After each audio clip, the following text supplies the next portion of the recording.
नमः संस्कृत मित्राणी। आप अध्ययन कर रहे हो डॉक्टर बाबूराम सक्सेना द्वारा रचित संस्कृत व्याकरण प्रवेशिका का। तो दोस्तों, आपको पता है टीजीटी संस्कृत के लिए ये बुक बहुत ही महत्वपूर्ण है, क्योंकि आपके सिलेबस में डॉक्टर बाबूराम सक्सेना द्वारा रचित आपको पुस्तक का ही अध्ययन करना होगा। तो आज का जो टॉपिक है वो है आपका त्रिमुनि। तो दोस्तों, ये मोस्ट इम्पोर्टेंट है। क्वेश्चन आ जाता है कि त्रिमुनि कौन से हैं या कौन से नहीं हैं। तो अगर हैं तो आपको पता होना चाहिए पाणिनि है, कात्यायन है, पतंजलि है। नहीं है तो आपको इसमें से जब अगर पता होगा कि पाणिनि, कात्यायन, पतंजलि हैं तो नहीं पूछा है तो आप लोग आसानी से क्वेश्चन का आंसर दे सकते हैं। तो आप लोग समझेंगे कि आयोग द्वारा किस तरीके के प्रश्न आपके टीजीटी के प्रश्न पत्र में आते हैं। तो दोस्तों देखिए, 32 पेज नंबर है आपकी बुक का। ये इससे पहले के जो पेज हैं वो कवर करा दिए हैं। तो आप लोग इसमें देखेंगे कि पाणिनि ने कौन कौन सी बातें कही थी। तो देखिए, पाणिनि ने, अगर आपके पास में बुक हो दोस्तों, अगर आपके पास में बुक हो तो उसमें आप देख सकते हैं 32 पेज नंबर, और किस तरीके से आपको अपने नोट्स खुद बनाने हैं ये भी आप इस वीडियो के अंदर समझते जाएंगे। तो देखिए, स्टार्ट करते हैं। पाणिनि ने संस्कृत को क्या बताया है? तो पाणिनि ने संस्कृत को जीवित भाषा के रूप में लिया है। क्या लिया है? बोलचाल की भाषा के रूप में लिया है। उन्होंने, किन्होंने? पाणिनि ने। उन्होंने लोक वेद की भाषा संस्कृत ही बताई है। यानी कि जो लोक वेदों की भाषा है वो क्या है? आपकी संस्कृत है। किसने बताया है? पाणिनि ने। लोक की संस्कृत को भाषा तथा वेद की संस्कृत को छंदस शब्द का प्रयोग करते हैं। जो लोक की संस्कृत है उसका तो भाषा से प्रयोग करते हैं, जो वेद की संस्कृत है उसे छंदस से प्रयोग करते हैं। और भाषा शब्द का अर्थ है जिसे लोग भाषित कर सकें। क्या है भाषा शब्द का? तो दोस्तों देखिए, भाषा शब्द का जो अर्थ है जिसे लोग भाषित कर सकें या बोलें, जो आपस में हम बोलचाल करते हैं, तो वही पाणिनि ने कहा है कि भाषा शब्द का अर्थ वह है जिसे लोग भाषित करते हैं, अर्थात बोलते भी हैं। ठीक है। इसके आगे आपने पाणिनि को, मैंने आपको बता दिया था पाणिनि के संपूर्ण जीवन के बारे में। ठीक है। तो पाणिनि को आपने नहीं देखा है तो डिस्क्रिप्शन में लिंक होगी, वहाँ से देख लेना। तो आज आप अध्ययन करेंगे कात्यायन का। ये कात्यायन मोस्ट इम्पोर्टेंट। ठीक है। तो आप लोग लिखते चलना, नोट्स जो है कॉपी ले लेना हाथ में और इनको लिखते चलना। पाणिनि के लगभग 1250 सूत्रों पर, जो पाणिनि के 1250 सूत्र हैं उन पर आलोचनात्मक दृष्टि से वररुचि ने, वररुचि यानी कि कात्यायन, कात्यायन का दूसरा नाम वररुचि और वररुचि का कात्यायन। ठीक है। इन दोनों में आप कंफ्यूज मत होना। वररुचि को ही कात्यायन कहते हैं, जैसे निकनेम होते हैं ना, तो वही है ये वररुचि का कात्यायन। तो कात्यायन ने दोस्तों 4000 वार्तिकों की रचना की। पाणिनि के कितने थे? 1250 थे, और कात्यायन ने 4000 वार्तिकों की रचना की। 700 से अधिक सूत्रों की उन्होंने बिना उनमें कोई दोष दिखाए सुंदर व्याख्या की, और करीब दोस्तों 10 सूत्रों को बेकार बताया। व्यर्थ माने बेकार। लगभग 540 सूत्रों में परिवर्तन एवं परिष्करण किया है। कात्यायन के वार्तिक श्लोक और गद्य दोनों में हैं। क्वेश्चन आ जाता है कि कात्यायन के जो श्लोक हैं वो किस में हैं? तो कात्यायन के वार्तिक, जो वार्तिक हैं वो किस में हैं? श्लोक में हैं और गद्य दोनों में हैं। कात्यायन कहाँ के रहने वाले थे? तो ये दाक्षिणात्य थे। कहाँ के थे दोस्तों? दाक्षिणात्य थे। क्वेश्चन आ जाएगा कि कात्यायन का निवास स्थान क्या है? तो दाक्षिणात्य होगा। कात्यायन वाजशनेयी प्राति, कात्यायन वाजशनेयी प्रतिशाक्य के भी प्रणेता हैं। तो कात्यायन ने वाजशनेयी प्रातिशाक्य को भी लिखा है। वररुचि का समय यानी कि कात्यायन का समय 400 वर्ष ईसा पूर्व और 300 ईसा पूर्व के मध्य है। ये मोस्ट इंपोर्टेंट लाइन है, इसे लिख लेना। तो वररुचि का समय कौन सा है? तो 400 ईसा पूर्व से 300 ईसा पूर्व के बीच का माना जाता है। तो कात्यायन का निकनेम क्या है दूसरा? कमेंट बॉक्स में बताना। ठीक है।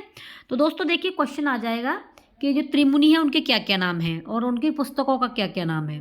तो पाणिनि ने लिखी है अष्टाध्यायी, लिख लेना। ठीक है। कात्यायन ने वार्तिक को लिखा है और पतंजलि ने महावाष्य को लिखा है।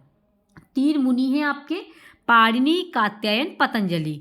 पाणिनि ने अष्टाध्यायी लिखा है, कात्यायन ने वार्तिक को लिखा है और पतंजलि ने महाभाष्य को।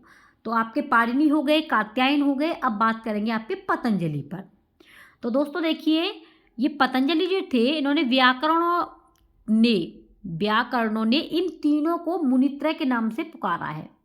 जो व्याकरण करता है इन तीनों को, कौन कौन से को, कात्यायन को, पतंजलि को, जो आपके पाणिनि, कात्यायन, पतंजलि। तो जो व्याकरण करता है उन तीनों को, यानी कि तीनों को क्या कहा है, मुनित्रय। तो क्वेश्चन आ जाएगा मुनित्रय कौन कौन से हैं। तो अगर आपको याद होंगे तो आप लोगों का 1 नंबर आसानी से मिल जाएगा, यानी एक क्वेश्चन बिल्कुल सही हो जाएगा। पाणिनि, कात्यायन और आपके पतंजलि, ये कौन है, मुनित्रय हैं। ठीक है, देखिए ये जो थे आपके पतंजलि कहाँ के रहने वाले हैं, तो ये गोनर्द हैं। कहाँ के हैं ये, गोनर्द। जो गोनर्द कहाँ पर है, तो ये वर्तमान में गोंडा जिला के हैं। गोनर्द कहाँ पर है, वर्तमान में गोंडा जिला में है। तो पतंजलि गोनर्द के निवासी थे। इनकी माता का नाम गोडिका था। क्या था इनकी माता का नाम, किसकी का, पतंजलि की का। पतंजलि की माता का नाम गोडिका था, अथवा अर्थात ये जो है गोनर्द में रहते थे। ठीक है, पतंजलि ने महाभाष्य के रूप में एक अपूर्व रचना की। तो पतंजलि की रचना का क्या नाम है, महाभाष्य। पतंजलि की रचना का नाम क्या है, महाभाष्य। इसके जोड़ का संस्कृत में और कोई भी ग्रंथ नहीं है। जो महाभाष्य है तो इनका कोई भी संस्कृत में मुकाबला नहीं कर सकता पतंजलि के बराबर। तो इन्होंने जो लिखा है महाभाष्य, तो इनके जोड़ का संस्कृत में और कोई भी ग्रंथ अभी तक नहीं हुआ है। ठीक है, नेक्स्ट देखेंगे, आप पॉइंट बना के लिखते चलना। 7वीं शताब्दी में जयादित्य और वामन द्वारा अष्टाध्यायी पर एक सरल और सर्वांगीण वृत्ति टीका। जो 7वीं शताब्दी पर जयादित्य और वामन द्वारा अष्टाध्यायी पे एक टीका लिखी गई, जिसका नाम था काशिका। क्या नाम था, काशिका थी। ठीक है, जयादित्य का समय, जो जयादित्य हैं उनका समय 660 ईस्वी है और इस काशिका पर भी उप टीकाएँ लिखी गई। सबसे पहले काशिका लिखी और इस काशिका पर भी उप टीकाएँ लिखी गई, जैसे न्यास और जिनेन्द्र बुद्धि द्वारा और पदमंजरी हरदत्त द्वारा लिखी गई। जो न्यास है जिनेन्द्र बुद्धि द्वारा लिखी गई थी और जो पदमंजरी है ये हरदत्त द्वारा लिखी गई। तो सबसे पहले टीका का जो निर्माण हुआ था वो तो आपकी काशिका, और काशिका पर भी उपटीकाएँ लिखी गई। तो न्यास लिखी गई जितेंद्र बुद्धि द्वारा और पदमंजरी को लिखा गया हरदत्त द्वारा। ठीक है, नेक्स्ट थी आपकी महाभाष्य के टीकाकार भर्तहरि ने वाक्यपदीय लिखा। जो महाभाष्य के टीकाकार हैं उन्होंने भर्तहरि ने वाक्यपदी को लिखा था। भर्तहरि ने क्या लिखा था, वाक्यपदीय। चीनी यात्री इत्सिंग के अनुसार भर्तहरि की मृत्यु सन 650 ईस्वी में हुई थी। तो भर्तहरि की मृत्यु कब हुई थी, 650 ईस्वी में। और भर्तहरि की रचना का क्या नाम है, आप कमेंट बॉक्स में ज़रूर बताना। महाभाष्य पर कश्मीरी पंडित कैयट ने सन आपका 1100 ईस्वी के लगभग प्रदीप नाम की बहुत सुंदर टीका लिखी। तो प्रदीप नाम की किसने लिखी थी, प्रदीप नाम की जो टीका है वो कैयट ने लिखी थी। क्वेश्चन आ जाएगा कि कैयट ने कौन सी टीका लिखी थी, तो प्रदीप लिखी थी। काव्य प्रकाशकार मम्मटाचार्य के भाई कहे जाते हैं। जो काव्य प्रकाशकार हैं वो कौन है, मम्मटाचार्य के भाई कहे जाते हैं। विमल सरस्वती ने सन 1350 ईस्वी में रूपमाला को लिखा। रूपमाला किसने लिखी थी, विमल सरस्वती ने। रामचंद्र ने 15वीं शताब्दी में प्रक्रिया कौमुदी इस दृष्टिकोण में लिखी। यानी कि दोस्तों जो विमल सरस्वती ने लिखी थी रूपमाला, रामचंद्र ने लिखी थी प्रक्रिया कौमुदी। सन आपका 1930 लगभग प्रख्यात विद्वान भट्टोजी दीक्षित ने सिद्धांत कौमुदी को लिखा। ये सिद्धांत कौमुदी किसने लिखी है, तो सिद्धांत कौमुदी आपकी भट्टोजी दीक्षित ने लिखी है। किसने, भट्टोजी दीक्षित। तो ये मोस्ट इंपॉर्टेंट है ये वाली लाइन। आपको ये सारी जितनी भी ग्रीन हो रही हैं ये आपको जो हाइलाइटर से दिखाई दे रही है सारी लिखनी है। तो सिद्धांत कौमुदी के रचनाकार कौन है? भट्टोजी दीक्षित। क्वेश्चन ऐसे भी आ सकता है कि भट्टोजी दीक्षित ने क्या लिखा है, तो आप लिखेंगे सिद्धांत कौमुदी। ठीक है। बौद्धदेव के मुक्तबोध, बौद्धदेव के मुक्तबोध और सर्ववर्मा के कातंत्र। बौद्धदेव ने मुक्तबोध को, सर्ववर्मा के कातंत्र हैं और चंद्रगोमी के चांद्र हैं। ठीक है। और भट्टोजी, जो भट्टोजी रामचंद्र की चलाई गई परंपरा के धुरीण हैं। ये भट्टोजी जो हैं, ये कौन है? ये रामचंद्र की चलाई गई परंपरा के धुरीण हैं। यह रंगोजी दीक्षित के पुत्र हैं। कौन? यानी कि दोस्तों जो भट्टोजी दीक्षित हैं, ये रंगोजी, इनके पिताजी का क्या नाम है? रंगोजी।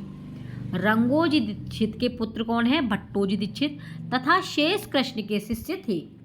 तो आप लोग लिख सकते हैं कि जो भट्टोजी दीक्षित है, ये यानी कि इनकी रचना का नाम है, भट्टोजी दीक्षित की रचना का नाम क्या है? सिद्धांत कौमुदी। और इनके पिता का नाम, तो पिता का नाम आप सबसे पहले लिख लेंगे आप जो है भट्टोजी दीक्षित। ठीक है। भट्टोजी दीक्षित के बारे में लिखेंगे तो सिद्धांत कौमुदी है। इनके पिताजी का नाम जो है, पिता का क्या नाम है? पिताजी का नाम लिखना होगा आपको, तो वो है आपका रंगोजी दीक्षित। पिता का नाम इस तरीके से आपको नोट्स में डालना है। और शेष कृष्ण, शेष कृष्ण कौन है? ये इनके शेष कृष्ण जो है गुरु हैं। शेष कृष्ण इनके गुरु हैं। ठीक है।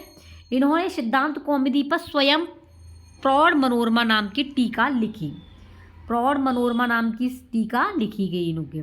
पाणिनि के अष्टाध्यायी पर शब्द कौस्तुभ नाम की विस्तृत व्याख्या की। क्वेश्चन कैसे आएगा कि शब्द कौस्तुभ पर किसने विस्तृत व्याख्या की है? तो अष्टाध्यायी पर। ठीक है, अष्टाध्यायी ने।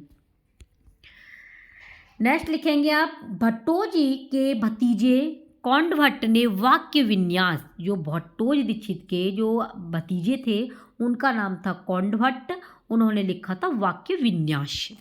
दार्शनिक विवेचन संबंधी व्याकरण भूषण नामक पुस्तक लिखी। भट्टोजी के गुरु भाई पंडितराज जगन्नाथ ने प्रौढ़ मनोरमा पर मनोरमानुज मर्दनी लिखी। आलोचनात्मक ये टीका लिखी। तो ये टीका बहुत ही महत्वपूर्ण है। अगर किसी भाई की समझ में नहीं आए तो मैं शॉर्ट वीडियो बना दूंगी, आप लोग वहाँ से लिख सकते हैं। ठीक है। और आपको जो है पेपर में हूबरू वही लाइनें मिलती हैं जो डॉक्टर बाबूराम सक्सेना ने लिखी हैं। क्वेश्चन में पूछ लेगा कि भट्टोजी दीक्षित के जो भतीजे हैं उन्होंने कौन सी लिखी है, क्या नाम है, तो आप कहेंगे कौंडभट्ट है, इन्होंने लिखी है वाक्य विन्यास। ठीक है।